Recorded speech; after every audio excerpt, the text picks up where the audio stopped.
Egypt's military has launched a campaign in Sinai after 305 people were killed in an attack on a mosque. President FATAH al-SISI has promised to respond with brutal force.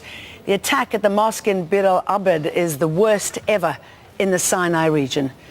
Hannah Hochstar has more.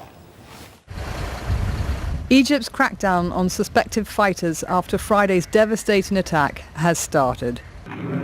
The Air Force also targeted vehicles and locations it suspected of storing ammunition linked to those who attacked the mosque, killing hundreds of people.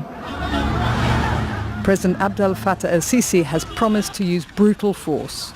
This tragic event, this heinous act of terrorism, will make us more robust, more strong in our battle against terrorism. We cannot be intimidated. Our resolve cannot be dented. We will remain more united following this event. The Egyptian army will take revenge and they will restore order and security with an iron fist in the following days. There were scenes of chaos after the attack.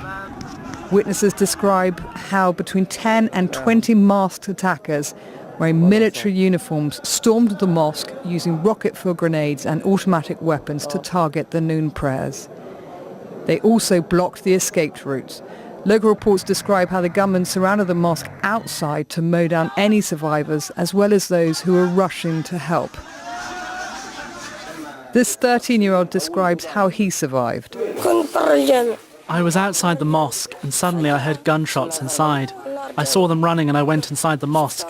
I found all of the people climbing on top of each other. They were trying to get out of the mosque because they were afraid, and I was trying to get out, and a bullet entered my leg. The attack was in the troubled northern part of the Sinai. The mosque is used by Sufis, members of mystic movement within Islam. No one has claimed responsibility for the attack, but immediate suspicion has fallen on a local ISIL-linked armed group. In northern Sinai, there's been a lot of fighting between ISIS and security forces there for years now. And so there's been a lot of violence and tension in that area. Analysts say the heavy-handed military response could potentially lead to more unrest.